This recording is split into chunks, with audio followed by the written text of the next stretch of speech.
I still remember the exact moment I realized that Christmas dinner was not going to end the way my family expected. It was not when the snow started falling heavier outside the Wright house, or when my brother Mark raised his glass for the third time before the turkey was even carved.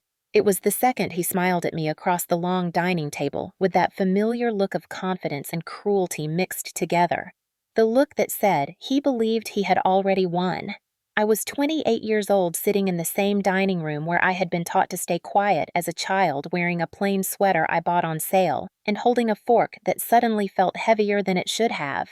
The house smelled like roasted meat and pine candles, the kind my mother always insisted made everything feel warm and safe, even when nothing about our family ever truly was.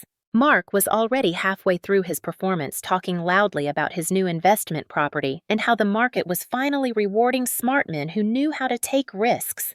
Every sentence was delivered like a victory speech, every laugh carefully aimed to pull attention back to him. I watched my father nod along with pride, my mother smile too tightly, and I knew exactly where this was going, because it always did. Christmas dinner at the Wright House was never about food or tradition. It was about hierarchy. It was about reminding everyone who mattered and who did not. I had learned that lesson early. I was the younger daughter who never fit the mold, the one who chose books over bravado and silence over shouting. Mark had always been the son who could do no wrong. Even now, at 34, he sat at the head of the table like it belonged to him. Shoulders relaxed, voice confident, already spending money that was not fully his yet. He glanced at me again, eyes flicking briefly to my coat draped over the chair behind me. The one he once joked looked like it came from a thrift store. Then he laughed, not loudly, but enough for everyone to hear, and said something about how Christmas was a good reminder that some people in this family were moving forward while others were still stuck. A few relatives chuckled awkwardly. No one told him to stop. They never did. I kept my gaze on my plate and reminded myself to breathe. I had come to this dinner because I told myself it was the right thing to do, because my grandmother Helen always believed that showing up mattered even when it hurt. She had been gone for 3 months now, and this was the first holiday without her steady presence in the corner chair, the one place in this house where I had ever felt safe. Mark did not waste time pretending to care that she was gone. He leaned back, loosened his tie, and began talking about the future, about expansion. About how Dad would finally be able to relax knowing the family assets were in capable hands. I felt my stomach tighten because I knew he was talking about things he did not fully understand and people he had never bothered to ask questions of. Then he looked directly at me and said at the comment that made the room go quiet for just a second too long. He asked what I was doing these days in that tone people use when they already think they know the answer. He followed it up with a joke about small jobs and small lives, about how not everyone was built for success. My father cleared his throat but said nothing. My mother stared down at the tablecloth. I did not defend myself. I never did. Silence had been my armor for years, not because I was weak, but because I was waiting. Waiting for the truth to matter more than appearances. Waiting for the moment when words would no longer be enough to protect him. Mark raised his glass again, smiling wider now, confident that the room was still his. He did not notice the tension in my shoulders or the way my hands had gone perfectly still. He did not notice the way the front doorbell echoed faintly through the house, sharp and out of place, cutting through the noise of his laughter. When my mother stood up to answer it, Mark kept talking, joking about inheritance, like it was already settled, like the future had his name written all over it. I looked down at my plate and thought about my grandmother, about the way she used to squeeze my hand under this same table, and whisper that silence was not surrender.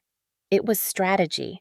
And as footsteps approached from the hallway and the room began to shift in a way Mark did not yet understand, I realized that Christmas dinner was about to become something none of them could ignore. The Wright family had always liked to think of itself as respectable, successful, the kind of family neighbors pointed to as proof that hard work paid off. But respectability in our house came with conditions, and everyone knew exactly what they were, even if no one ever said them out loud.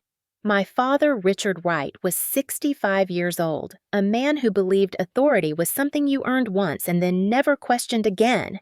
He had built his identity on control, on the idea that providing money excused everything else, including silence, when silence caused harm. At the head of the table, he sat straighter when Mark spoke, nodding in approval whenever my brother used words like growth leverage or legacy, as if repeating those terms made them true. My mother Elaine was 62, careful, and measured her entire life shaped around keeping the peace no matter the cost. She smoothed tablecloths, refilled glasses, and redirected conversations just enough to avoid open conflict, but never enough to actually protect anyone who needed it. She had mastered the art of quiet compliance, especially when it came to Mark. My brother, Mark Wright, was 34 and had been treated like a future king since the day he was born. He was loud, charming when it suited him, and cruel in ways that always seemed accidental to anyone who wanted to excuse him. If Mark interrupted, people laughed. If Mark criticized, people listened. If Mark crossed a line, someone else always found a reason why it was understandable. He had learned early that consequences did not apply to him the same way they applied to others. I had learned the opposite. I was Zoe Wright, 28 years old, the younger daughter, who never fit into the picture my parents wanted to frame. I was not loud. I did not compete for attention. I chose work that paid modestly and mattered deeply to me, even though no one at that table cared to ask why. To them, my job was a footnote, a temporary phase proof that I had failed to capitalize on potential. They believed they could define better than I ever could. In the Wright family hierarchy, worth was measured in volume and income, and Mark had both. I had neither, at least not in a way they could see. That hierarchy had been enforced my entire life. When Mark succeeded, the family celebrated. When I struggled, the family reframed it as a lesson. When Mark lost his temper, it was stress. When I spoke up, it was attitude. The rules were invisible but rigid, and breaking them always carried consequences that were never acknowledged. Even tonight, with Christmas lights glowing in every window and the table set with care, the same structure was in place. Mark dominated the conversation, his wife sitting beside him like an accessory, nodding at the right moments, laughing at the right jokes. Extended relatives followed his lead, asking questions about his plans, his projects, his vision, while I sat quietly spoken about more than spoken to. No one asked how I was doing. No one asked what I wanted. They never had. In their minds, my role had already been assigned. I was the example of what happened when you chose differently, the cautionary tale wrapped in politeness. And as Mark continued to talk about the future like it was something he owned outright, I could feel the familiar pressure building in my chest. Not fear, but something colder and steadier. Because I knew that the story he was telling himself and everyone else was missing a chapter he had never bothered to read. People who did not grow up in the Wright house liked to believe that families like ours only looked perfect from the outside, but that inside they were warm and supportive, that any tension was just normal disagreement. The truth was quieter and far more damaging. The rules of our family were enforced long before anyone raised their voice, and when voices were raised, they belonged almost exclusively to Mark. As children, we learned early which moods to avoid and which silences meant danger. Mark was only 6 years older than me, but the difference in how we were treated made it feel much larger. If he slammed a door, it was frustration. If he shoved past me in the hallway, it was roughhousing. If he grabbed my arm too tightly during an argument, my father would tell me not to provoke him. "Boys have tempers," Richard would say, as if that explained everything. Elaine would look at me with concern that never translated into action, her lips pressed together, her hands busy with something else, anything else. The message was always the same: endure it quietly, and it will pass. I learned to move carefully through the house to make myself small to avoid drawing attention when Mark was angry or drinking or bored. He had a way of turning any disagreement into a performance, raising his voice just enough to dominate the room without ever crossing a line that would force consequences. When I cried, I was told I was too sensitive. When I defended myself, I was told I was dramatic. Over time, I stopped doing either. Silence became safer than truth. By the time I was a teenager, Mark had learned that he could push boundaries without penalty, and I had learned that speaking up only made things worse. There were moments that stayed with me long after the bruises faded from memory. Moments when his hand closed around my wrist during an argument over nothing. Moments when he leaned too close and spoke through his teeth, daring me to tell someone. I never did. Not because I was afraid no one would believe me, but because I knew exactly how it would be framed. Family conflict, misunderstanding, stress. My father would lecture us both about harmony. My mother would cry quietly in the kitchen, and Mark would walk away untouched. The cycle would repeat smoother each time, more practiced. When our grandmother Helen intervened, it was never loud. She did not accuse or shout. She simply watched Mark, closely asked careful questions, and later told me in a low voice that she saw more than anyone realized. She was the only one who named his behavior for what it was, even if she did it gently. She told me that control was often mistaken for confidence, and that silence could be power if you chose it rather than surrendered to it. She was also the only one who taught me that documents mattered, that records told stories people could not rewrite. She worked her entire life to build something stable, something that could not be taken away by force or entitlement. Mark never noticed her lessons. He saw her as an obstacle, an old woman clinging to outdated ideas, someone who would eventually step aside. Tonight, as he leaned back in his chair and laughed about his plans for the future, I saw the same assumption written all over his face. He believed the past had been erased and the future belonged to him. He believed that whatever had happened between us no longer mattered because he had succeeded and I had not, at least not in ways he respected. Sitting at that Christmas table with the familiar clink of silverware and the low hum of forced cheer, I felt the weight of all those years pressing down on me, not as fear, but as clarity. Mark had never been held accountable. Not by our parents, not by the family, not by the stories they told themselves to sleep at night. And as the evening continued and his voice grew louder, more confident, more careless, I realized that this dinner was not just another performance. It was a reckoning that had been building quietly for years, waiting for the moment when silence would finally stop protecting him and start revealing the truth. Mark did not notice the shift in the room because he rarely noticed anything that did not revolve around him. As plates were cleared and wine glasses refilled, he leaned forward with the ease of someone who assumed attention was his by default. He began talking louder, filling every pause with stories about deals he was close to closing and people who wanted his time. He described properties he claimed were already practically his, using phrases like, "when I take over," and "once this is finalized," as if paperwork was a formality rather than a boundary. Each story was polished, rehearsed, delivered with a grin that suggested he enjoyed the sound of his own voice as much as the reaction it produced. Laughter followed him around the table like an obedient echo. A cousin asked how he managed to do so much at his age, and Mark shrugged modestly, saying some people were just wired for success. My father beamed, lifting his glass in a silent toast to the son he believed would carry the right name forward. My mother nodded along her smile, careful eyes darting between faces to make sure no one disrupted the performance. I sat back in my chair, hands folded in my lap, listening. Mark shifted seamlessly from business to money, from money to status, from status to subtle comparisons. He talked about how hard it was to find people who really understood ambition, how frustrating it was to deal with those who settled for less and expected praise for it. His gaze flicked toward me just long enough to make his meaning clear. Someone asked him about his new car, and he launched into a detailed description of horsepower and upgrades, making sure everyone understood the price tag without ever stating it outright. He enjoyed letting people connect the dots. He enjoyed being admired. His wife leaned in, touching his arm, reinforcing the image of a man who had everything under control. When the conversation lulled, Mark took another sip of wine and turned his attention fully to me. He asked how my year had been, but his tone made it obvious he was not actually interested in the answer. Before I could speak, he laughed and said he hoped I had finally found something more permanent, something that might allow me to keep up at least a little. The table went quiet in that way it always did when a comment landed too close to the truth everyone pretended not to see.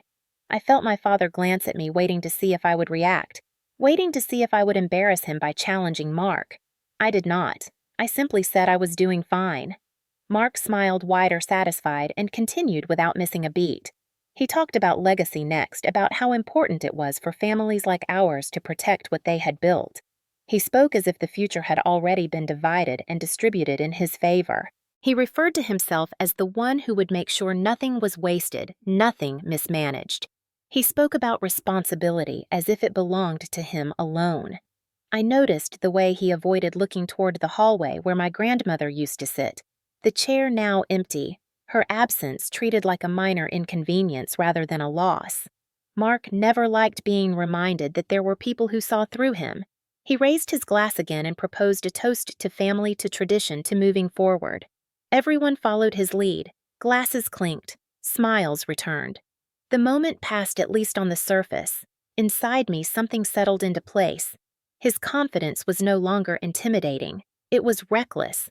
He was talking too much, revealing too much, building a narrative that depended entirely on assumptions he had never verified. He believed his version of events because no one had ever forced him to question it.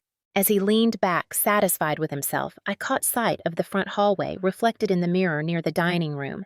Shadows moved there. Shapes, shifting voices murmuring quietly. Mark kept talking, unaware. He was still bragging when the sound of the front door opening cut through the room, sharp and unmistakable. And for the first time that evening, his voice faltered just slightly, as if the air itself had changed and he did not yet know why. The sound of the front door closing echoed longer than it should have, a dull thud that pulled everyone's attention away from Mark for the first time that night. My mother froze halfway to the kitchen, a dish towel still in her hands. My father frowned irritation flashing across his face, as if an interruption at his table was a personal offense. Mark paused, mid-sentence, glass hovering near his mouth, then laughed it off and kept talking, determined not to lose momentum. He made a joke about unexpected guests and how some people never learned proper timing, and a few relatives chuckled, automatically relieved to follow his lead. I felt my pulse steady instead of spike. I knew that sound. I had been waiting for it. Footsteps moved down the hallway, slow and deliberate, not the hurried steps of a neighbor dropping off leftovers or a cousin arriving late. Whoever it was did not rush. Mark finally turned in his chair, annoyance creeping into his expression as he asked who else my mother had invited. Elaine glanced at my father, confusion flickering across her face, then shook her head. She had not invited anyone. The room grew quiet in that tense, stretched way that always came before something unpleasant. My father stood straightening his jacket, already preparing to assert control. But before he could speak, the figure from the hallway stepped into view. It was a man in a dark coat, professional calm, holding a leather folder against his chest. He looked out of place among the holiday decorations and half-empty wine glasses, and that was exactly why my stomach tightened with a familiar mix of dread and relief. Mark stared at him, then laughed again, louder this time, asking if there had been some mistake. The man introduced himself clearly, stating his full name and profession, and explained that he was there on family business. He addressed my father first using his full name, then glanced around the table as if taking inventory of the room. Mark scoffed and said this was not the time, that whatever paperwork could wait until after the holidays. The man did not react. He simply said that the timing was not his choice, and that the matter required the presence of all immediate family members. At that, Mark's smile faltered. He asked what kind of matter could not wait until morning. The man looked at him steadily and replied that it concerned the estate of Helen Wright. The room seemed to shrink. Conversations stopped completely. Even the relatives who had been half listening leaned in. My mother's hand flew to her mouth, her eyes already shining with unshed tears. My father's face went pale, his jaw tightening as if he were bracing himself. Mark straightened in his chair, annoyance replaced by a flicker of uncertainty. He asked why this was being brought up now during Christmas dinner and whether it was really necessary to involve everyone. The man nodded once and said it was. He explained that there had been an update to the will shortly before my grandmother's death and that certain provisions required formal acknowledgement. Mark laughed again, but this time it sounded forced. He waved a dismissive hand and said there must have been some misunderstanding, that everyone knew how things were supposed to be handled. He said his grandmother had talked to him many times about the future, about keeping things in the family, about making sure the right person was in charge. My father nodded instinctively, as if agreeing might make it true. The man listened without interrupting, then calmly asked if Mark was a legal professional. When Mark snapped that he was not, the man replied that then perhaps it would be best to allow the document to speak for itself. He turned to my father again and asked for permission to proceed. The entire table looked to Richard Wright, the man who had controlled every narrative in this family for decades. He hesitated. eyes flicking to Mark, then to me, then back to the stranger standing in his dining room. Finally, he nodded. The man opened his folder and began laying out papers on the edge of the table, his movements precise, unhurried. Mark leaned forward, confidence returning as he assumed this was just another formality, another confirmation of what he already believed belonged to him. I sat very still, my hands folded neatly in my lap, my gaze fixed on the documents as they were arranged. My grandmother's voice echoed in my mind, reminding me that truth did not need to rush. It only needed to arrive. Mark leaned back in his chair as if the papers on the table were already familiar to him, as if this interruption was nothing more than an inconvenience, delaying a victory lap he believed was inevitable. He smirked and made a comment about lawyers loving drama, about how some people thrived on making simple things complicated, and a few nervous laughs rippled around the table. My father shifted uncomfortably but said nothing, his silence once again doing the work Mark expected it to do. The man with the folder remained standing calm and unreadable, waiting for permission that had already been given. Instead of allowing him to continue, Mark started talking again louder now, filling the space with his version of events. He told everyone that Grandma Helen had always trusted him, that she knew he had the business sense to handle property and finances, that she had even joked about how it would all fall on his shoulders one day. He glanced at me when he said it, his smile sharpening as if daring me to contradict him. He did not need to insult me directly anymore. The implication was enough. He talked about responsibility and maturity, about how some people were better suited for ownership, while others were better suited for caretaking roles, smaller roles. He said it casually, as if it were a universal truth rather than a personal attack. A cousin asked what exactly the documents were for trying to ease the tension, and Mark waved the question away. He said it was probably just technical language, some update that would not change the outcome everyone already understood. He joked that Grandma had always liked paperwork, that she had probably signed something just to feel busy. My mother flinched at that, but still did not speak. I felt heat rise in my chest, not anger, but something sharper. He was rewriting her memory in real time, reducing her to a caricature because it suited him. He continued saying that of course he would make sure everyone was taken care of, that family came first, that he would not forget the people who mattered. His eyes slid to me again, and he added that he hoped everyone understood that some sacrifices were necessary for the greater good, that not everyone could be involved in big decisions. The words landed hard, each one a reminder of where he believed I belonged. My father cleared his throat finally and said, maybe they should listen to what the lawyer had to say. Mark laughed softly and said there was no rush, that this was Christmas after all, and that paperwork could wait. The man shook his head once and said it could not. That was when Mark's patience cracked. He asked why everyone was making such a big deal out of nothing, why people were acting like the world was about to end. He accused the man of being insensitive, of ruining a family moment, and when that did not work, he turned his frustration toward me. He asked why I was sitting there so calmly, why I was not saying anything, whether I knew something I wanted to share. His tone was mocking, inviting the table to join him in treating my silence as proof of irrelevance. A few relatives glanced at me, curiosity mixing with pity. I met Mark's gaze and said nothing. That seemed to irritate him more than any argument could have.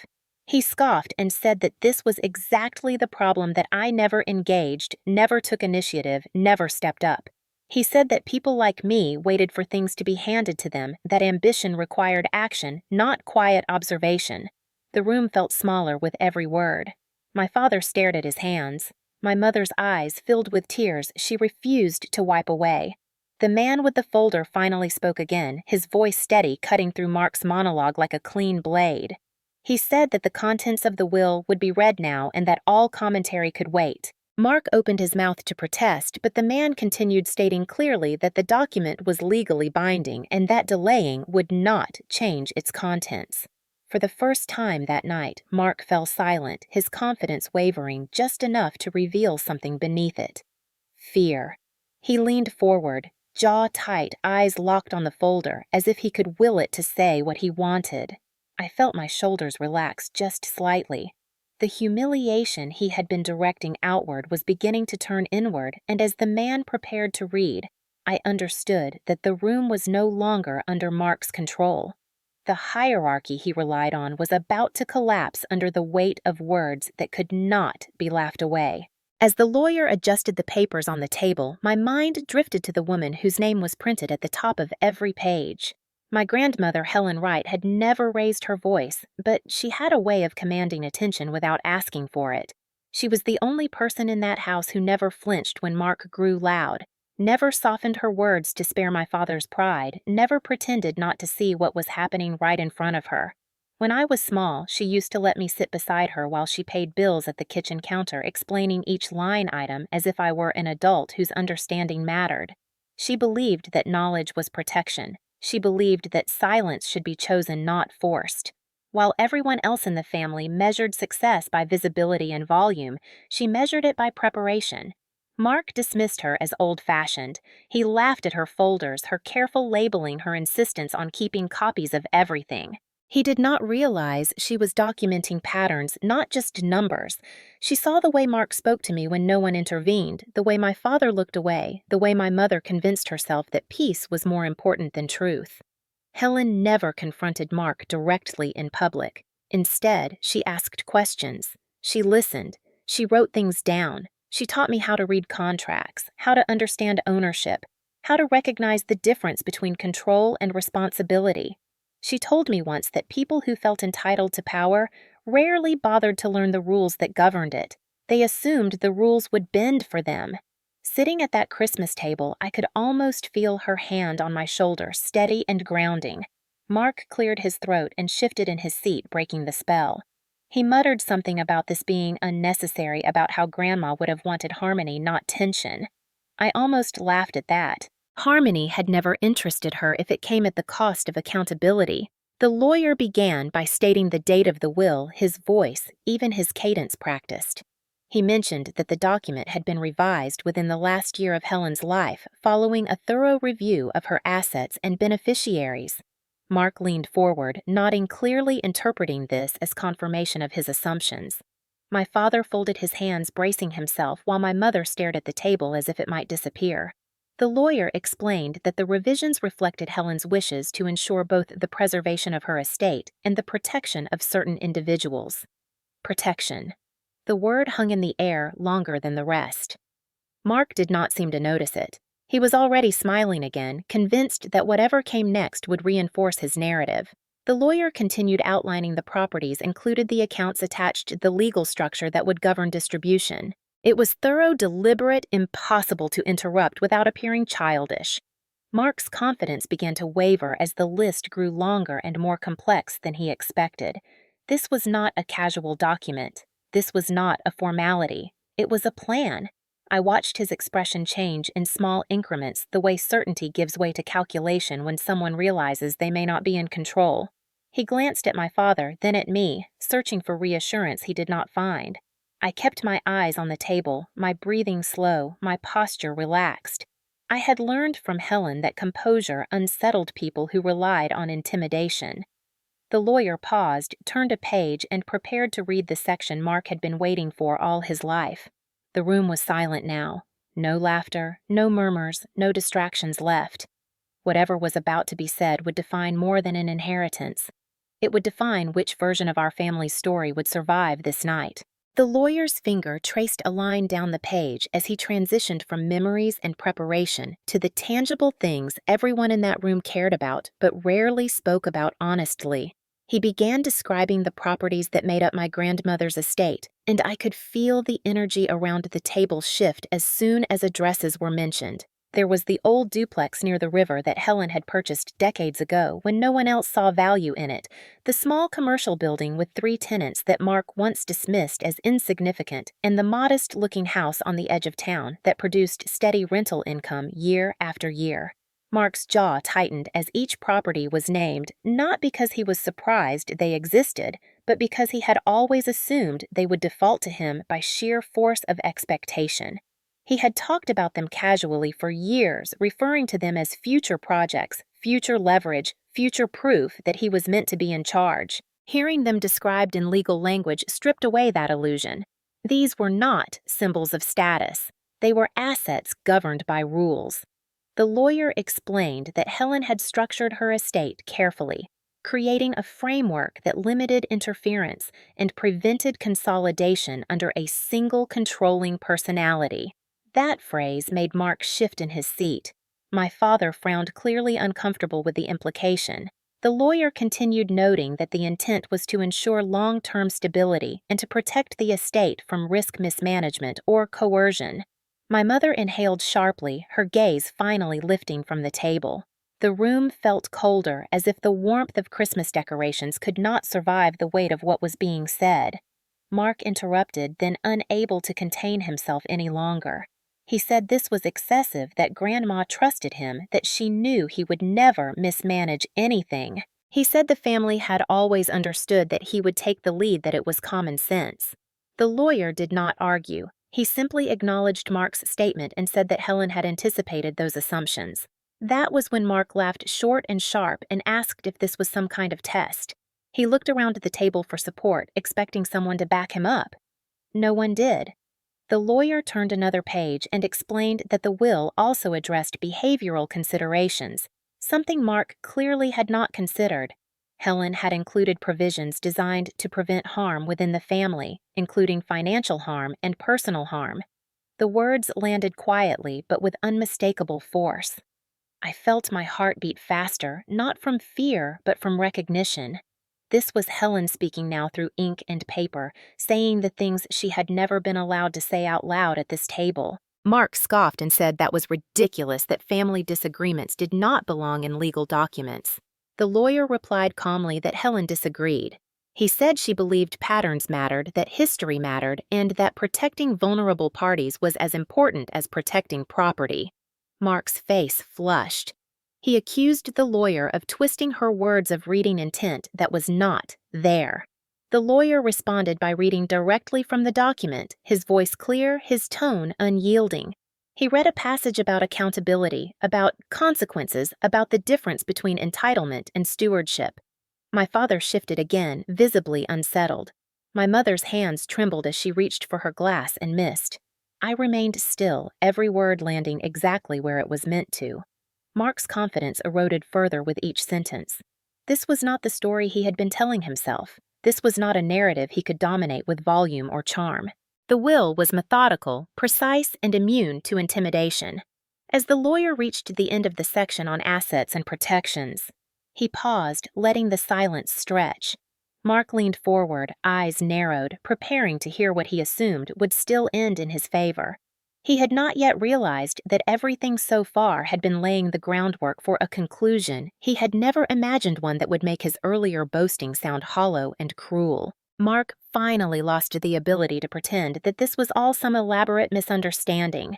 He leaned forward so abruptly that his chair scraped loudly against the floor, the sound sharp enough to make several people flinch. He said the lawyer was reading selective passages, that Grandma would never have wanted to divide the family like this, that whatever clauses were being emphasized had clearly been influenced by someone with an agenda. His eyes locked on me as he spoke, and the accusation did not need words. My father stood halfway out of his chair, instinctively moving to de-escalate, telling Mark to calm down, to sit, to let the process continue. Mark shook him off, his voice rising as he said this was exactly what he had warned everyone about, that weakness invited manipulation. He said some people hid behind politeness while quietly taking what they did not earn. The room felt brittle, like one wrong word would shatter it completely. My mother whispered Mark's name, pleading, but he did not hear her. He took a step toward the table, one hand braced against it, and demanded to know when exactly this so-called update had been made. The lawyer answered without hesitation, stating the precise date, noting that it had been executed in the presence of witnesses and reviewed by independent counsel. Mark scoffed and said that date meant nothing, that Grandma had been unwell, that she had not been herself near the end. My father's face tightened. He knew better. We all did. Helen had been sharper than ever in her final year, more deliberate, more resolved. Mark pressed on anyway, saying that illness clouded judgment, that influence was obvious, that this entire situation smelled wrong. He asked the lawyer if he truly believed a woman like Helen would bypass her own grandson, the one who had shown ambition drive leadership. He said it was insulting to even suggest it. The lawyer listened patiently, then said that Helen had considered all of that. He said she had documented her reasoning extensively, anticipating exactly these arguments. That was when Mark's composure cracked completely. He laughed harshly and said documentation could be created, stories could be shaped, and that this would not hold up if challenged. He said he would contest everything, that he would expose the manipulation, that the family would see the truth once emotions settled. He turned to my father and demanded support, reminding him of promises made, of expectations, set of conversations that had happened long before any paperwork. My father looked torn, trapped between habit and reality, between protecting his son and respecting his mother. The lawyer waited until the room quieted again, then spoke in a firmer tone. He said Helen had anticipated a contest and had included specific provisions to address it. Mark's laughter stopped abruptly. The lawyer explained that the will contained a clause designed to discourage legal challenges, one that would result in forfeiture of any interest, direct or indirect, should a beneficiary attempt to dispute its terms. The words landed with finality. Mark stared at him, then at the papers, then back at me, his expression shifting from anger to calculation. He asked what exactly that meant. The lawyer said it meant that any attempt to contest the will would trigger consequences Helen had clearly outlined. Mark demanded to know what those consequences were. The lawyer did not answer immediately. He turned another page, adjusting his glasses, preparing to read the section Mark had spent his entire life assuming would crown him. The room was so quiet that I could hear my own breathing. Mark straightened, trying to regain control, but something fundamental had already slipped. His certainty was gone. The entitlement he had worn so comfortably was beginning to crack, and as the lawyer prepared to read the next line, I knew that whatever came next would not just end Mark's bragging. It would end the story he had been telling himself about who deserved power in this family. The lawyer cleared his throat and straightened the stack of papers, a small, deliberate motion that carried more weight than any raised voice in that room. He stated the full legal name of the document and the date, once more anchoring the moment in formality, then began to read the section Mark had been waiting for with an air of entitlement that now looked painfully out of place. He spoke slowly, carefully, as if each word needed room to land. He read about intent, about stewardship, about the conditions under which ownership would pass, and with every sentence, Mark's posture grew more rigid. This was not the triumphant passage he had imagined. It did not mention leadership qualities or ambition or birth order. It did not reward confidence or volume. It spoke instead about trust, restraint, and protection. The lawyer paused briefly, then read the line that changed the air in the room completely. He stated that all properties, accounts, and controlling interests listed in the estate were to be transferred in full to one beneficiary. Not divided, not shared, transferred in full. Mark leaned forward, ready to hear his name, his mouth already forming a smile that never quite arrived. The lawyer continued, his voice, even his gaze fixed on the page, and said my name. Zoe Wright, sole owner. The words seemed to echo, bouncing off the walls and settling into the silence like something solid and immovable. For a moment, no one reacted. It was as if the room had lost its ability to process sound. My mother gasped softly, her hand flying to her chest. My father froze, his face draining of color as he stared at the table, then at me, then back at the lawyer, as if waiting for a correction that did not come. Mark did not speak at first. He simply stared, his expression blank, his mind clearly scrambling to reject what it had just heard. Then he laughed sharp and disbelieving and said there must be a mistake.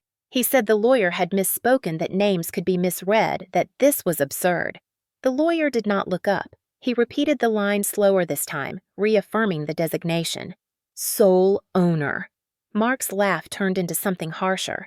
He accused the lawyer of incompetence, of ruining Christmas, of playing games. He demanded to see the document, to hold it himself, as if proximity might change its meaning. The lawyer declined, stating that the reading would continue. He explained that the designation was intentional and supported by extensive documentation. Mark turned to my father, his voice rising, demanding that he say something, that he fix this, that he remind everyone of what had always been understood. My father opened his mouth, then closed it again, the habit of decades warring with the reality unfolding in front of him. My mother began to cry quietly, shaking her head as if denial might undo what had already been said. I remained seated, my hands still folded in my lap, my breathing steady. I had imagined this moment so many times that it felt almost unreal to be inside it. The lawyer continued outlining the scope of the transfer, naming each property again, each account, each controlling interest, all now legally mine. He explained that the decision had been made after careful consideration, that Helen had expressed her wishes clearly and repeatedly, and that the structure of the estate left no room for reinterpretation. Mark interrupted again, shouting that this was manipulation, that I had somehow influenced her, that I had stolen what was meant for him. The lawyer responded calmly, stating that allegations without evidence would not change the terms of the will.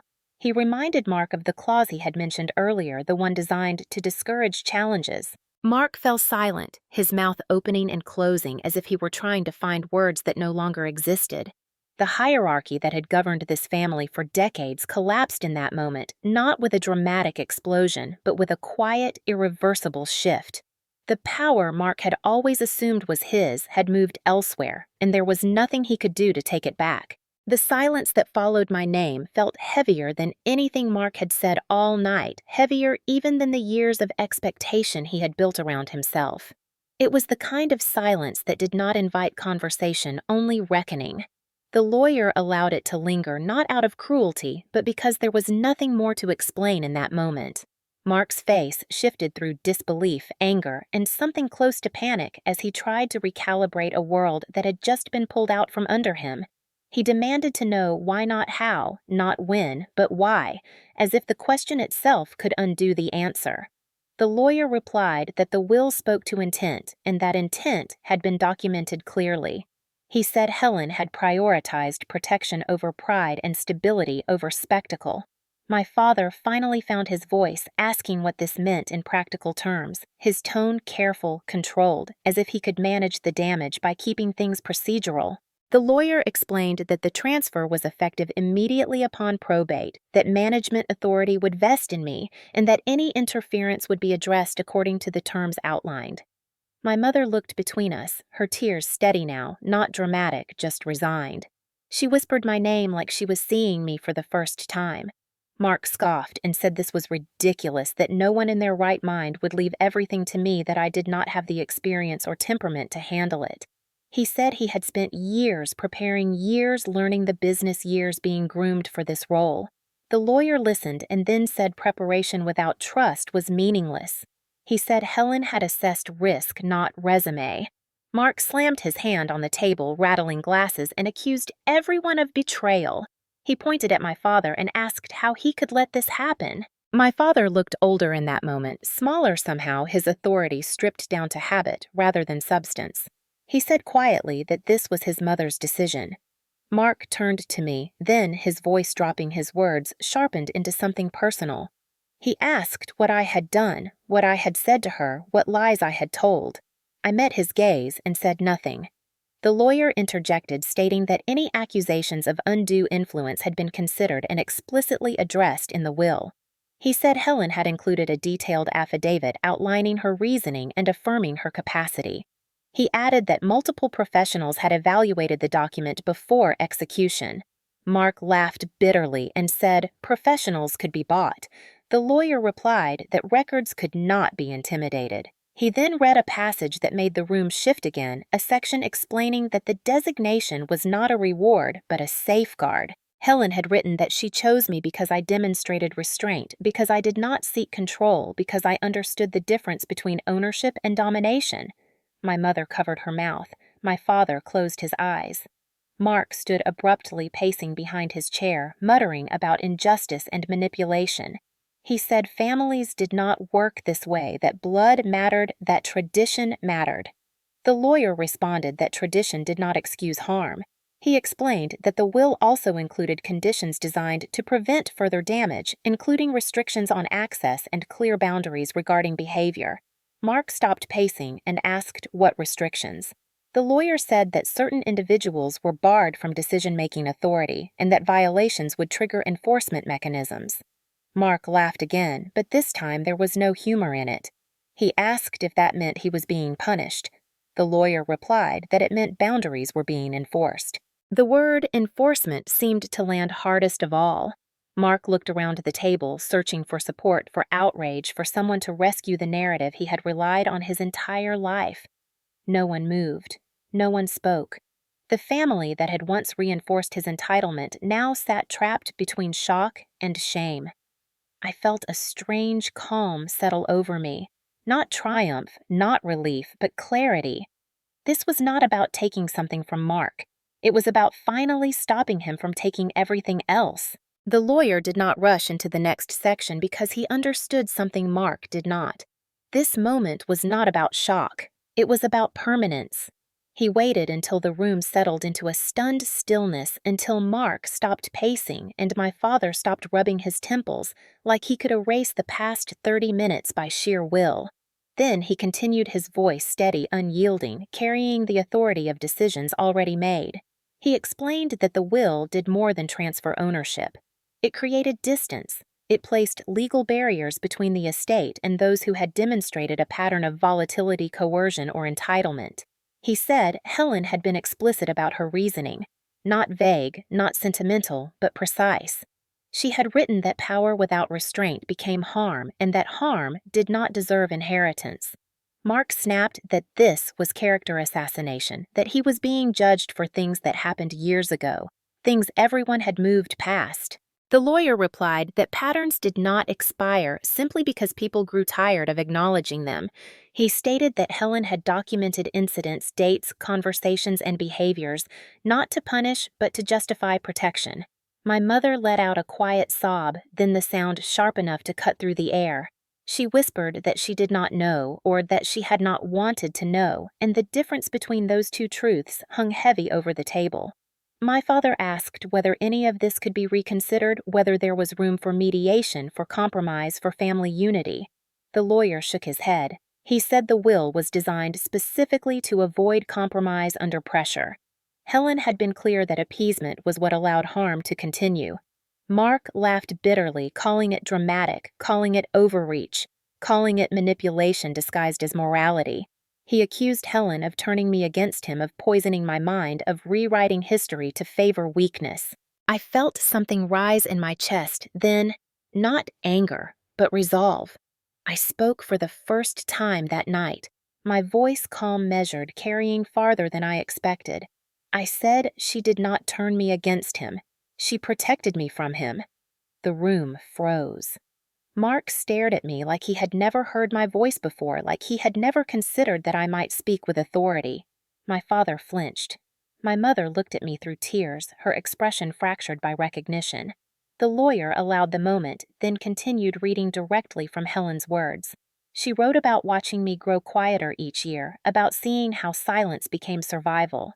She wrote about Mark's charm and how easily it disarmed people who wanted to believe the best. She wrote that love without boundaries was not love at all. Mark shouted that this was unfair, that everyone made mistakes, that he had grown, that he deserved a chance. The lawyer replied that chances had been given repeatedly and that consequences were simply delayed accountability.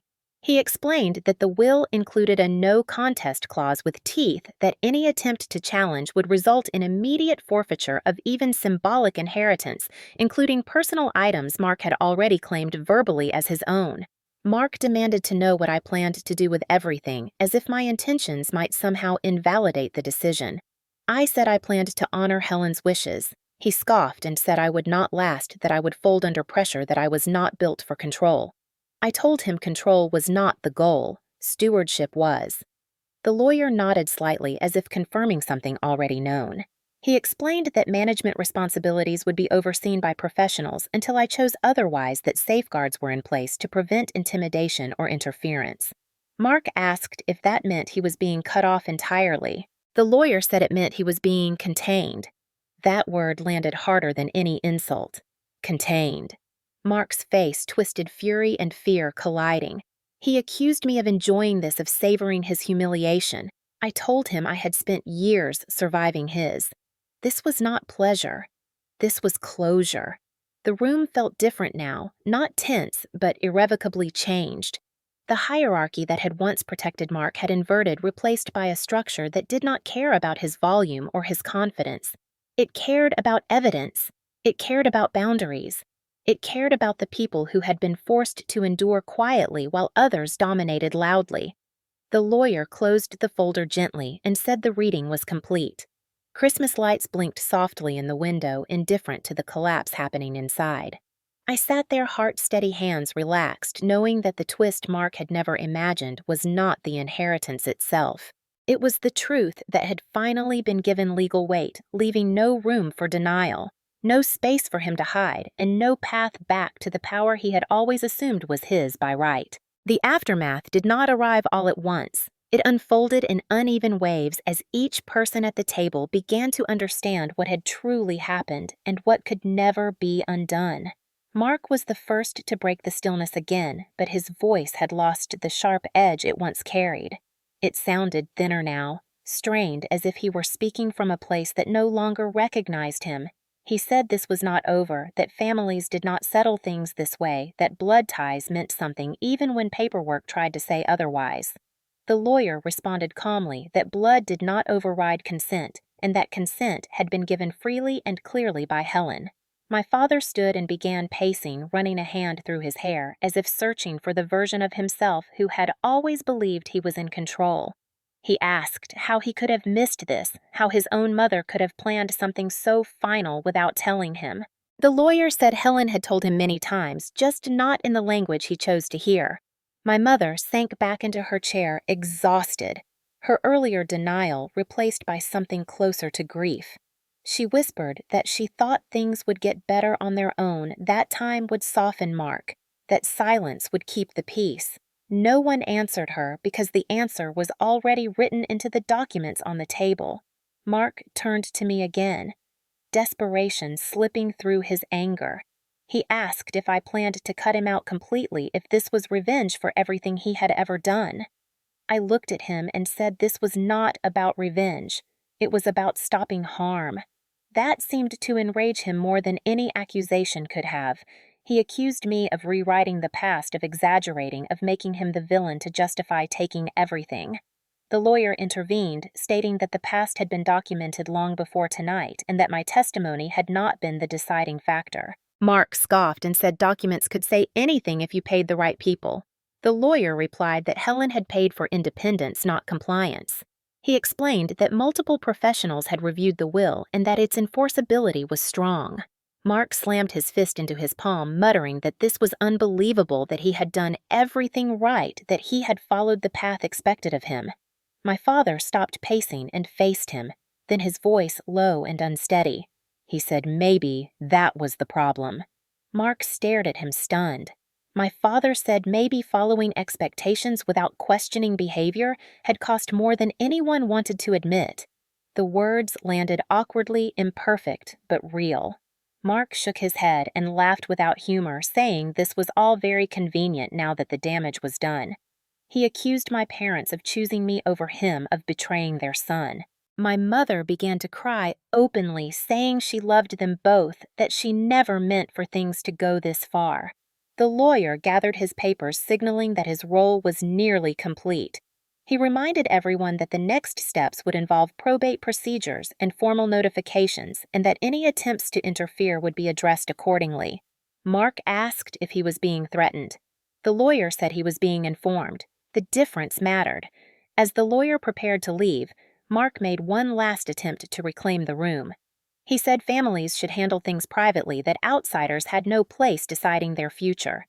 The lawyer replied that privacy had already been tried and that it had failed the people who needed protection most. When the door finally closed behind him, the house felt emptier than it ever had on a holiday. The decorations looked out of place, now cheerful symbols in a room heavy with consequences. Mark stood there breathing hard, eyes darting as if searching for an escape route that no longer existed. I remained seated, feeling the strange calm that comes when a long-held truth is finally acknowledged. The power in the room had shifted completely. Not because I had taken it, but because it had been removed from someone who could no longer be trusted with it. After the lawyer left, the house fell into a different kind of quiet, one that did not feel temporary or polite. It was the quiet that followed a truth too large to be folded away. Mark paced near the window, rubbing his hands together as if friction might warm the cold reality settling over him. He muttered about appeals and conversations and how this would look to people who mattered. My father sank back into his chair, shoulders slumped, staring at the place where the folder had been, as if the table itself had betrayed him. My mother wiped her face and tried to speak, but the words kept dissolving before they reached her mouth. I watched them all from my seat, noticing details I had never allowed myself to notice before. The way my father avoided looking directly at me. The way my mother kept glancing toward Mark as if waiting for permission to react. The way Mark still assumed this was a temporary setback rather than a final boundary. He stopped pacing and turned to me, lowering his voice in a way that used to signal danger. He said we could talk privately, that there was no need to involve everyone else, that whatever misunderstandings existed could be resolved if I was willing to be reasonable. The word reasonable made my stomach tighten, not because I was afraid, but because I recognized the pattern. Reasonable had always meant compliant. I told him there was nothing to discuss tonight. He scoffed and said I was enjoying this, that I was finally getting attention, that this was my way of punishing him. My father stirred then, telling Mark to stop, his voice weak but present. Mark ignored him and stepped closer to me, too close, his shadow stretching across the table like it used to when we were younger. He said I did not know what I was doing, that power would change me, that I would regret this when the family turned on me. I met his gaze and did not move. I said the family had already chosen silence over safety for years, and I was done paying for that choice. My mother stood abruptly, her chair scraping the floor, and told Mark to back away. The room froze. It was the first time she had ever spoken to him like that. Mark stared at her, disbelief flickering across his face, then laughed softly and said it was too late for heroics. He turned back to me and said I should remember who I was without that paperwork, implying that I was nothing without it. I told him I had survived him long before there were documents. The words surprised even me with their steadiness. My father finally looked at me, then really looked, and something in his expression shifted from confusion to shame. He said he did not realize how bad it had been. I told him he did. He just chose not to name it. The truth landed without drama, without accusation, and that made it harder to dismiss. Mark shook his head and said this was all being blown out of proportion, that families fought, that siblings clashed, that nothing truly terrible had happened. I asked him if he would say the same thing if it had happened to his daughter. He opened his mouth, then closed it again. The question hung there unanswered. My mother sat back down slowly, her hands trembling, and whispered that Helen had warned her, that she had said ignoring patterns would only make them stronger. No one responded. The weight of that admission settled over the room. This was not just an inheritance being decided. It was a reckoning with years of complicity and denial. As Mark retreated toward the hallway, muttering under his breath, I felt a quiet certainty take hold. The will had not only named me owner, it had named the truth, and that truth was no longer something anyone in that house could pretend not to see. The shift in the room after that question was subtle but irreversible, like a foundation settling after years of pressure. My father remained seated, his hands clasped together so tightly his knuckles had gone pale, staring at the table as if answers might be etched into the wood. My mother breathed unevenly, the kind of breath people take when they realize regret has weight, and that weight is not something they can put down. Mark lingered near the doorway, listening despite pretending not to care. His posture stiff with the certainty that the narrative had slipped beyond his reach. I did not feel victorious. I felt precise. There is a difference between taking power and placing it where it can no longer be abused. My father finally spoke, his voice low and careful, asking what happens now. The question was not procedural. It was personal. He was asking whether there was a path back to the version of this family he thought he had. I told him what happens now is that boundaries are respected. He flinched slightly, as if the word itself were unfamiliar. I explained that the estate would be managed according to the plan Helen set, that professionals would handle operations, that decisions would be documented and transparent. I said there would be no room for pressure, no room for intimidation, no room for rewriting history. Mark scoffed from the doorway and said that sounded like punishment dressed up as policy. I told him policies exist so that punishment does not need to be improvised. He laughed again, but it did not land. My mother asked whether this meant we would stop seeing each other. her eyes fixed on me, searching for reassurance she had not earned yet. I told her relationships could continue if they were safe. I said safety was not negotiable. My father nodded slowly, absorbing that sentence as if it were an unfamiliar contract.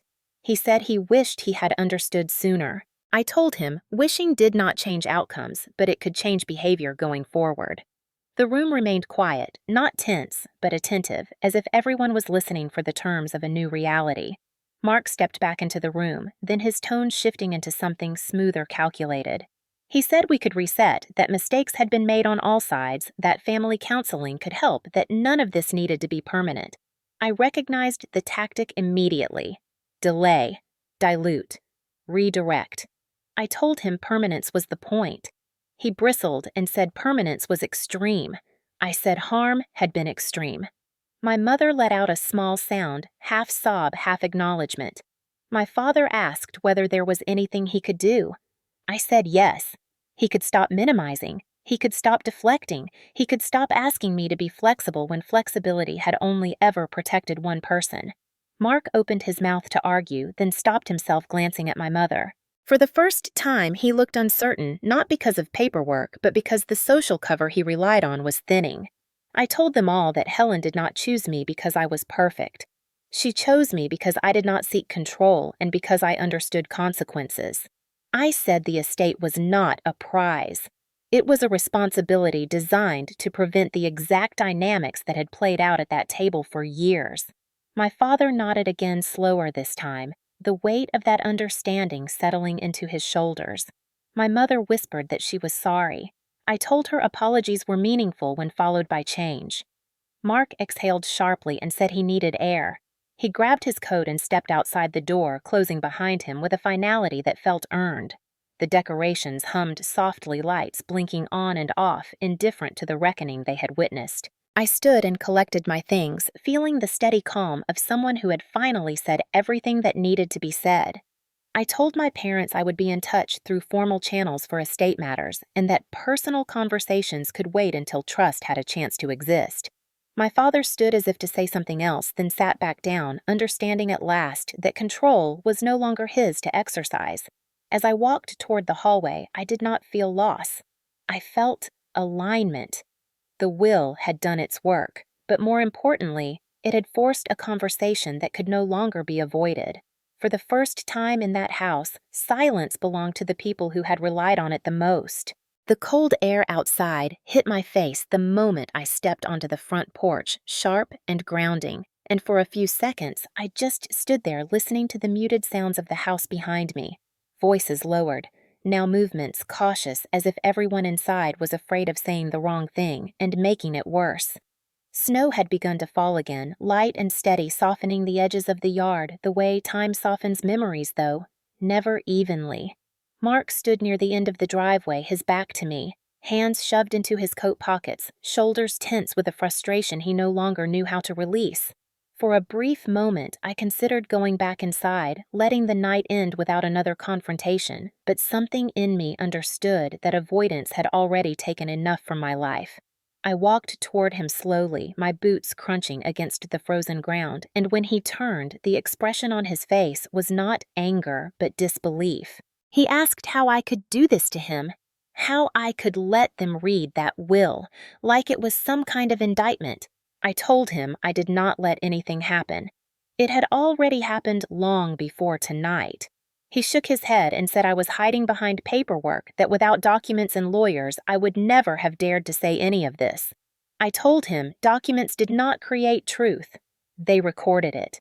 He laughed bitterly and said Grandma had poisoned me against him, that she had filled my head with stories until I believed I was some kind of victim. I said she gave me language for what I lived through. That difference mattered. He stepped closer, then lowering his voice the way he used to when he wanted to intimidate me without witnesses. He said I was making a mistake, that power would isolate me, that people would turn on me once they realized I was not as strong as I thought. I looked at him and felt something I had never felt before in his presence. Nothing, no fear, no urge to appease. I told him isolation was better than harm, and that strength was not measured by how many people you controlled, but by how many you no longer needed to. His jaw tightened. He accused me of enjoying this, of finally having leverage after years of being overlooked. I told him leverage was not the goal. Safety was. He asked if I planned to cut him out of my life entirely. I said that depended on his behavior. Boundaries were not punishment. They were conditions for access. He scoffed and said boundaries were just another way to dress up resentment. I told him resentment grows when boundaries are ignored. We stood there in silence for a moment, the snow collecting on his shoulders, on my hair, on the ground between us. He finally asked if there was any chance I would change my mind, if I would reconsider once things cooled down. I told him there was nothing to reconsider. Helen had made her decision and I was honoring it. More importantly, I was honoring myself. That seemed to anger him more than anything else I had said. He muttered that this was not over, that families had a way of pulling people back in. I told him not anymore. I said tonight drew a line that should have been drawn years ago. He stared at me as if trying to memorize my face, as if searching for the sister he used to dominate, the one who stayed quiet and made things easier. She was not there. I wished him no harm. I did not threaten him. I simply turned and walked back toward my car, the engine already warming in the driveway. Behind me, the house loomed familiar and smaller than it had ever felt. As I drove away, the porch light receding in the mirror, I felt the weight of the night settle into something solid and calm. The will had named me owner, but the real shift had already happened. I was no longer asking for space. I was claiming it. The days after Christmas moved slowly, like time itself needed to relearn its shape, now that the center of gravity in my family had shifted. Emails began arriving, almost immediately formal ones from the estate attorney outlining next steps and timelines, and informal ones from relatives who suddenly remembered my name and wanted to check in. Some messages were cautious, others effusively supportive, all of them tinged with the same quiet realization that the story they had believed for years was no longer reliable. I responded selectively, keeping my tone measured and my boundaries clear. Helen had taught me that access was a privilege, not an obligation. Mark, on the other hand, did not take the shift quietly. Within 48 hours, he began testing the edges of the new reality, calling vendors he assumed would still answer to him, making inquiries about properties he no longer controlled, speaking with a confidence that ignored the documents now governing every decision. Each attempt was met with the same calm response. Authority had changed hands. Procedures were in place. Communication would go through proper channels. The more resistance he encountered, the louder his protests became. He accused me of freezing him out of weaponizing process, of hiding behind professionals. I let the professionals speak. That was the point. My father called one evening, his voice tentative, asking whether Mark's access could be restored in some limited way, at least temporarily, until emotions settled. I told him emotions had never been the issue. Behavior was. I explained that the will included clear enforcement mechanisms, not as punishment, but as prevention. He was quiet for a long time before admitting that he had underestimated how serious Helen had been. My mother sent a message later that night apologizing again, this time without qualifiers. I acknowledged it without promising more than I could give. Change would take time, and trust would take longer. Meanwhile, the legal process unfolded with a precision that felt almost merciful. Notices were sent, accounts were restructured, management firms were confirmed. Each step reduced the space available for interference, each confirmation another layer of protection. Mark attempted one last maneuver, sending a lengthy message outlining his grievances and hinting at legal action. The response from the attorney was brief and unambiguous, citing the no contest clause and outlining the consequences of further escalation. The message ended with a reminder that compliance preserved dignity, while defiance would erode what little remained. Mark went quiet after that. Not calm, not accepting, but contained. That distinction mattered. I did not celebrate his silence. I recognized it for what it was. The system was working. Friends asked me how it felt to suddenly hold so much responsibility, to be the sole owner of assets people had fought over for decades. I told them it felt like finally living in a house where the locks worked. I spent my days reviewing reports, meeting with advisors, and learning the details Helen had quietly mastered years ago. The work grounded me. It was practical, methodical, free of drama. Each decision was documented, each choice weighed against the standards she had left behind.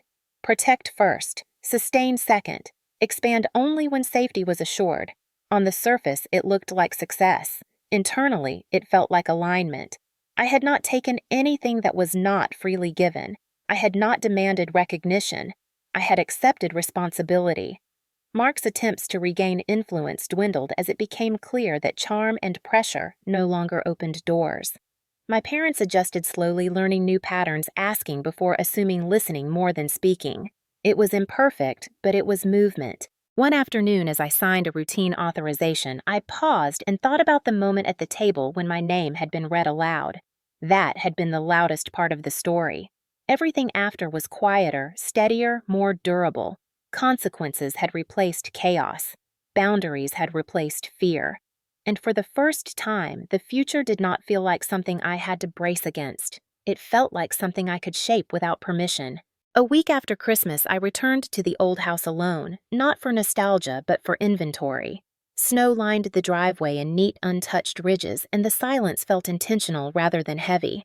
I let myself in with the spare key my grandmother had given me years ago, the one she said was for emergencies and for clarity. Inside the house looked smaller without the crowd stripped of performance and noise. I moved room by room with a clipboard and a quiet focus, noting repairs, sorting documents, cataloging items that carried legal or personal weight. This was not an emotional visit. It was practical. That distinction mattered. In the study, I found the filing cabinets Helen had always guarded, their contents meticulously labeled and dated. I spent hours there reading notes in her handwriting, reminders to herself about conversations, concerns, and patterns she had observed.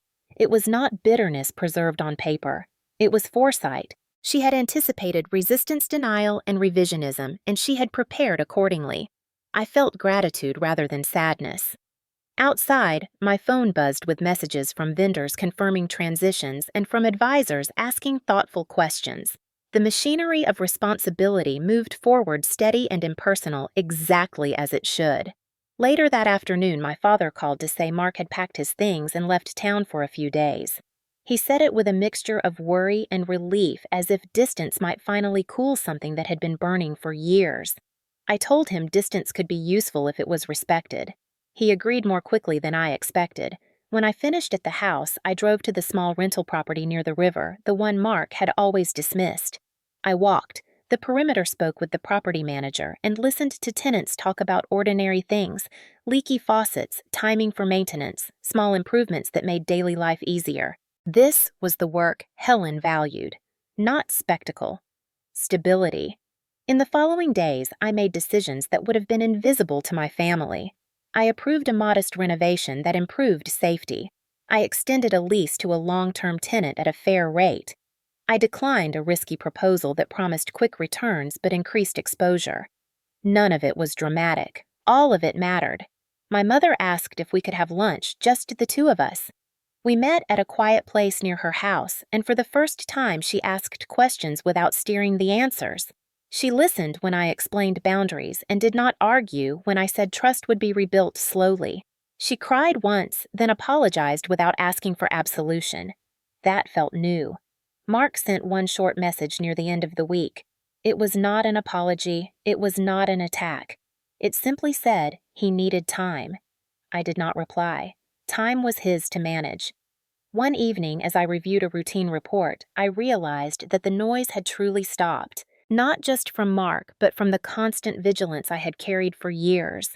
I slept deeply that night, the kind of sleep that does not require bracing for the morning. The will had changed ownership, yes, but the quieter shift was internal. I no longer oriented my choices around avoiding conflict. I oriented them around standards. The difference was subtle and profound.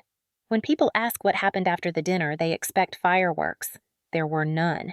There was work. There was calm. There was a line that held, and that more than any confrontation was the justice Helen had intended. The new year arrived without ceremony, and I welcomed it that way. There were no dramatic announcements, no public declarations, no need to prove anything to anyone who had not bothered to look before. My days settled into a rhythm that felt honest. Mornings began with coffee and documents spread neatly across my kitchen table. Afternoons with calls that focused on maintenance rather than expansion. Evenings with quiet walks that reminded me my body was no longer braced for impact. The work was steady, unglamorous, and deeply satisfying. I could feel Helen in the structure of every decision, the insistence on clarity, the refusal to confuse urgency with importance. My parents adjusted slowly, sometimes awkwardly, sometimes with genuine effort. My father began asking questions instead of issuing assumptions. He listened more than he spoke, and when he did speak, there was an unfamiliar humility in his voice. My mother stopped trying to smooth over discomfort and started naming it instead. These changes were not consistent, not complete, but they were real enough to acknowledge without rushing forgiveness. Mark remained mostly silent. Occasionally, his name came up in conversations with advisors or relatives, usually framed as concern or speculation, but I did not engage. I had learned that disengagement was not cruelty. It was containment. One afternoon, while reviewing a lease renewal, I noticed a small note Helen had written years ago in the margin of a document. It read, "Stability is kindness that lasts." I paused and let that settle.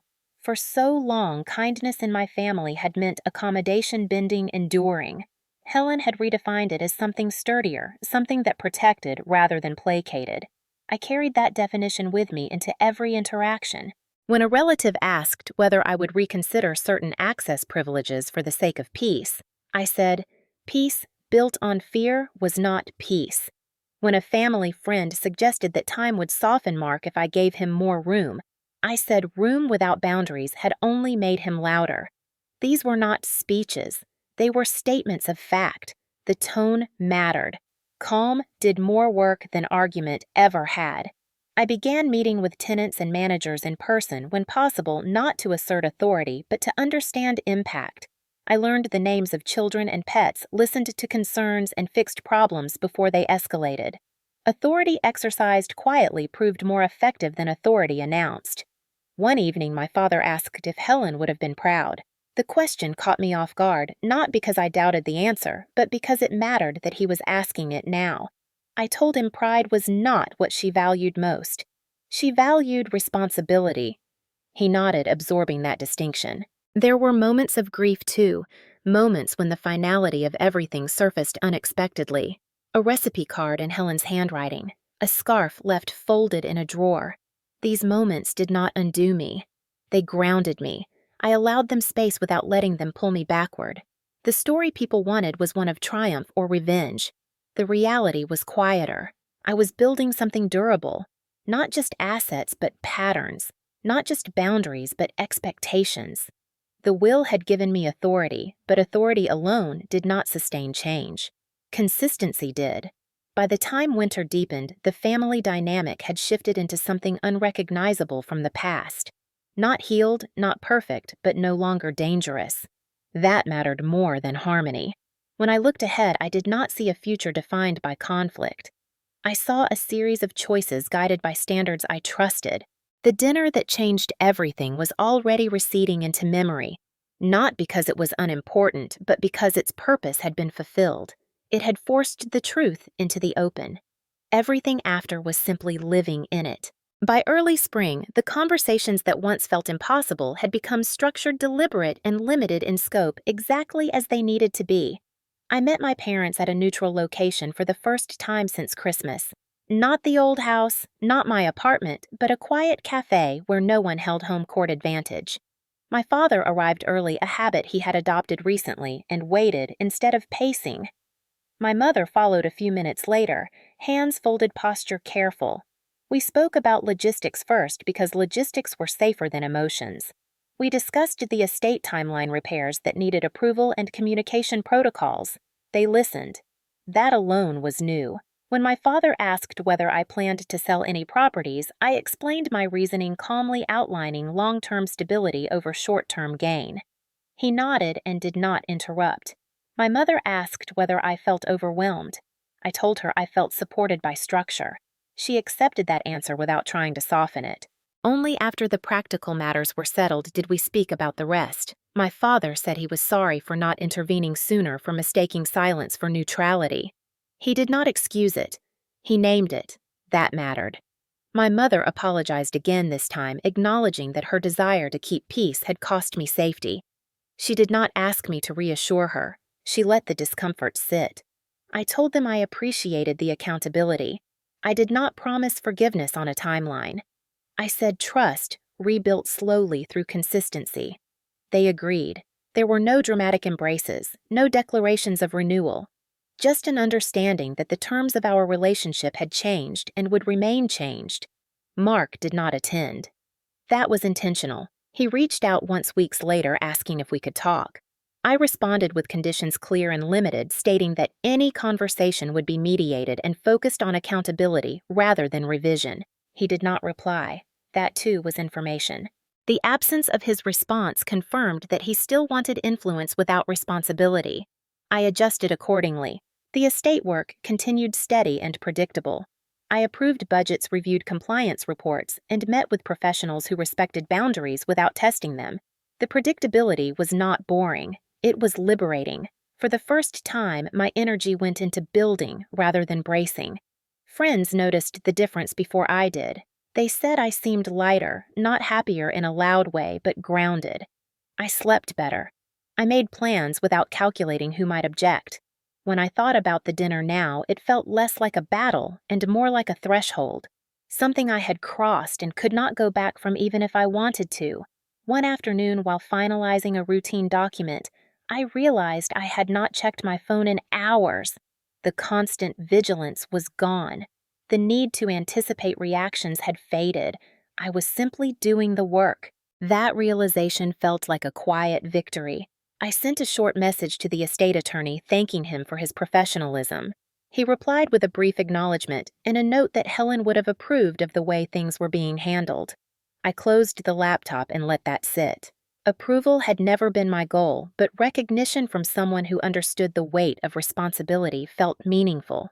As spring warmed the city, I began hosting small gatherings with friends, not celebrations, just dinners where conversation flowed without tension. I noticed how easy it was to laugh when no one was measuring me against an expectation I never agreed to. The family story others had written for me no longer applied. I was writing my own, now not loudly, not defensively, but with intention. The will had changed ownership. The work had changed patterns. And the boundaries held not because they were enforced with anger, but because they were respected through consistency. Mark resurfaced in the way people like him often do, not with an apology, but with a crisis that he hoped would reset the balance. It began with a voicemail left late one evening. His voice strained, telling me he needed help, that things had fallen apart faster than he expected.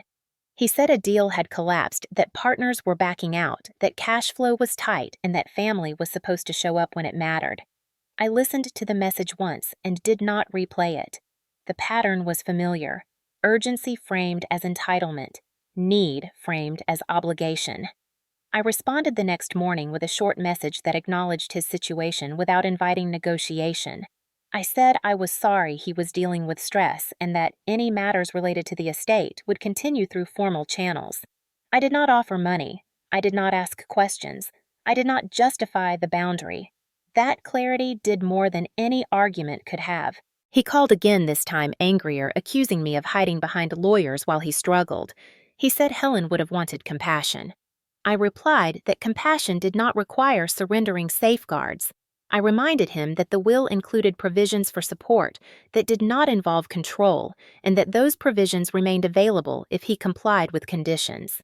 He scoffed at the word conditions, saying family should not come with strings. I told him safety was not a string. It was a baseline. He went quiet after that. Days passed. Then a relative called, worried, hinting that Mark was spiraling and that I should intervene before things got worse. I thanked them for their concern and said intervention did not mean capitulation. I explained that accountability was not abandonment. The conversation ended awkwardly, but it ended. That mattered. A week later, an email arrived from Mark Longer, this time less aggressive, still defensive. He listed grievances. He questioned motives. He suggested mediation. I replied with the same conditions I had stated before, adding one more. Any conversation would include acknowledgement of harm, not debate, not minimization. Acknowledgement. He did not accept. The message thread went silent. The consequences unfolded without my involvement. Vendors stopped extending credit. Partners restructured without him. The momentum he once relied on dried up when it no longer had family backing to lean on. I did not celebrate that outcome. I recognized it. Systems reveal truth when pressure is applied. My parents watched all of this with a mix of concern and restraint. My father asked once if I thought Mark would ever change. I told him change required discomfort and accountability, and neither could be outsourced. My mother asked if I felt guilty. I told her guilt was what kept people trapped in cycles that harmed them. Responsibility was different. She nodded slowly, absorbing the distinction. Over time, the urgency around Mark faded. Not because things improved dramatically, but because the rest of us stopped orbiting his crises. That was the real shift. When people no longer rearranged themselves to absorb his volatility, his influence diminished. The estate continued to operate smoothly. Reports were clean. Decisions were documented, boundaries held. One afternoon, while reviewing a routine compliance update, I realized that this was the outcome Helen had designed for. Not punishment, not humiliation, containment. A structure that allowed people to make their own choices without inflicting collateral damage. Mark had choices. He simply no longer had leverage. That distinction felt important to name. I closed the file and looked out the window, noticing how ordinary the day felt. Ordinary had once been impossible. Now it was evidence that the system was working. As summer approached, I began making decisions about what to keep and what to release, not just in terms of property, but in terms of connection. Helen had been intentional about everything she left behind, and honoring that meant being intentional too. I sorted through personal items slowly, not with sentimentality, but with respect. Some things carried weight because they held memory. Others carried weight because they had been used as symbols of control. The difference was clear once I allowed myself to name it. I kept the handwritten letters Helen had sent me when I was away at school, the ones where she asked real questions and listened to the answers. I kept a few small objects that reminded me of her quiet strength. I let go of the rest without guilt. Holding on to everything would have been another form of fear. My parents noticed the shift in me before they understood it. They commented on how decisive I seemed, how calm. I told them clarity reduces noise. They did not argue. We began interacting in ways that felt new and slightly unfamiliar, conversations that did not orbit around Mark's mood or potential reactions. That absence created space for something healthier, even if it was slower and less dramatic. I was careful not to rush it. Rushing had always been the family's way of avoiding discomfort. I did not intend to repeat that pattern. When my mother asked whether I would ever invite Mark back into my life, I answered honestly. I said that depended on whether he could exist without causing harm. She nodded, not pushing, not pleading. That too was new. Professionally, I continued to prioritize stability. I declined opportunities that promised fast growth at the expense of control. I invested in maintenance and training rather than expansion. People who worked with me noticed the consistency and responded to it. Trust, I learned, grows faster when it is not rushed. One afternoon, a long-term tenant thanked me for addressing an issue no one else had taken seriously. It was a small thing easily overlooked, but it mattered. That was the kind of impact Helen valued. Quiet, durable human. I received a brief update from the estate attorney confirming that all major transfers were complete and that ongoing oversight would proceed as planned. The language was clinical, efficient, and reassuring. I replied with a simple acknowledgement. There was no need for ceremony. The work was the point. On a warm evening, I sat on my balcony and watched the light change across the buildings, thinking about how much energy I used to spend anticipating conflict. That energy was available now for other things. I read more. I slept better. I made plans that did not require contingency strategies. When I thought about the Christmas dinner that started all of this, it felt distant, not because it was insignificant, but because it had done its job. It had forced a line to be drawn where one had always been needed. The story was no longer about inheritance. It was about pattern interruption, about choosing what continued and what ended. I had kept what aligned with care and responsibility. I had released what relied on fear and entitlement. The result was not perfect harmony. It was something better. It was safety, and safety, I had learned, was the foundation every other good thing depended on. By the time autumn returned, the story of that Christmas dinner had been reduced to fragments retold by different people with varying degrees of accuracy and honesty. Some relatives spoke of it as a misunderstanding. Others framed it as a necessary correction. A few avoided mentioning it at all. I did not correct them. I had learned that clarity does not require consensus. What mattered was how the truth lived in practice. The family dynamics that once revolved around dominance had shifted into something quieter, more deliberate. Not healed, not sentimental, but functional. For the first time, gatherings were optional rather than obligatory. Conversations were chosen rather than endured. That alone changed everything. My parents continued their slow recalibration. My father no longer assumed authority where it was not offered. He asked before advising. When he disagreed, he did so without volume. My mother stopped smoothing over tension and began naming it even when her voice shook. These changes were not dramatic, but they were consistent, and consistency was what had been missing before. They began to understand that love without accountability had not been kindness. It had been avoidance. I did not remind them of that. They were arriving at it on their own. Mark remained largely absent. His name surfaced occasionally, usually attached to speculation or concern, but never to responsibility. I no longer tracked his progress. The boundary held because it was not emotional. It was structural. That distinction mattered deeply. One afternoon, while reviewing a routine maintenance report, I received a message from a cousin I rarely spoke to. She said she had been thinking about the dinner and wanted to thank me for what she called setting a line. She said watching it happen had made her rethink things in her own family.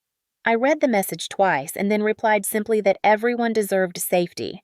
I did not elaborate.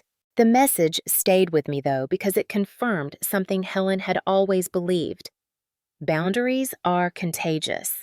When one person draws them clearly, others feel permitted to do the same. The estate itself settled into predictability. Repairs were completed on schedule. Budgets stayed within projections. Tenants renewed leases. There was no drama to manage, no crises to contain. Stability proved to be the most radical outcome of all. Friends asked whether I missed the intensity of the past, the adrenaline of constant conflict. I told them peace was not boring when you had lived without it. It was restorative. On the anniversary of Helen's death, I visited her grave alone. I did not bring flowers. I brought quiet. I told her the system was holding, that the boundaries had not collapsed under pressure, that her work had lasted. I thanked her for seeing what others refused to name and for choosing protection over appearances. As I stood there, I realized something that felt important to say out loud. The real inheritance was not the property. It was the interruption of a pattern that had harmed generations quietly and persistently. That interruption had required evidence, courage, and restraint, not revenge. It had required someone willing to be misunderstood in the moment so others could be safer in the long term. That understanding stayed with me as the year turned. When people asked what lesson I took from everything that happened, I did not speak about money or justice or winning. I spoke about standards, about how families often confuse familiarity with permission and how clarity can feel like cruelty to people who benefit from chaos. I spoke about how silence can be strategic when it is chosen, but dangerous when it is enforced. Most of all, I spoke about how responsibility is not proven through control, but through care that does not need applause. The dinner that once felt like an ending now felt like a beginning, not because it repaired everything, but because it finally told the truth. And once the truth had a place to stand, the rest of my life could be built without fear of collapse. The next Christmas arrived quietly without the urgency or performance that had defined every holiday before it. I did not host a dinner. I did not return to the old house. I spent the morning walking through the city as snow fell in soft, deliberate sheets, the kind that muffled sound and slowed everything down. In the afternoon, I cooked a simple meal for myself and a few friends who had become chosen family through consistency rather than obligation. There were no speeches, no comparisons, no tension lurking beneath polite smiles. We ate, we talked, we laughed, and when the evening ended, no one felt depleted. That was the clearest measure of change I could imagine. My parents sent a message wishing me a peaceful holiday. I replied in kind. There were no expectations attached, no undertones, just words that stood on their own. Mark did not reach out. I did not wonder whether he would. The absence no longer demanded interpretation. It was simply a fact. Later that night, I sat by the window with a cup of tea and looked out at the city lights, thinking about how much had shifted in a single year. The story people might tell would focus on the moment my name was read at the table on the shock on the drama. But that moment was only the hinge.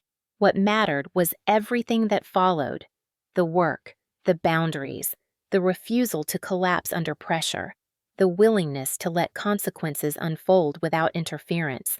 I thought about Helen and the way she had prepared quietly, not for praise, but for durability. She had understood something most people avoid: that love without limits is not love. It is permission for harm. She had chosen a different legacy, one built on protection rather than appearance, and she had trusted me to carry it forward. That trust had changed me. I no longer mistook endurance for strength or silence for virtue. I understood that clarity is not cruelty, even when it disappoints people who benefit from confusion. I understood that power exercised quietly can be more transformative than power announced loudly. Most importantly, I understood that my worth had never been in question, only my willingness to insist on safety. As the night deepened, messages came in from friends, small notes of warmth and connection that felt earned rather than obligatory. I responded slowly, thoughtfully, enjoying the absence of urgency. There was no need to prove anything anymore. The structures were in place. The patterns had been interrupted. The future no longer felt like something I had to defend against. It felt like something I could inhabit fully. I turned off the lights and went to bed, knowing that the work would continue tomorrow in small, unglamorous ways. That was fine. That was the point. The dinner that once threatened to define me had become a footnote, not because it lacked importance, but because it had fulfilled its purpose. It had forced the truth into the open and then stepped aside. Everything after was simply living in alignment with that truth. When people ask me now what I gained from that Christmas, I tell them, I gained clarity. I gained safety. I gained the freedom to choose relationships based on respect rather than obligation. The estate was never the prize. The life built without fear was, and that I have learned is the only inheritance that truly lasts.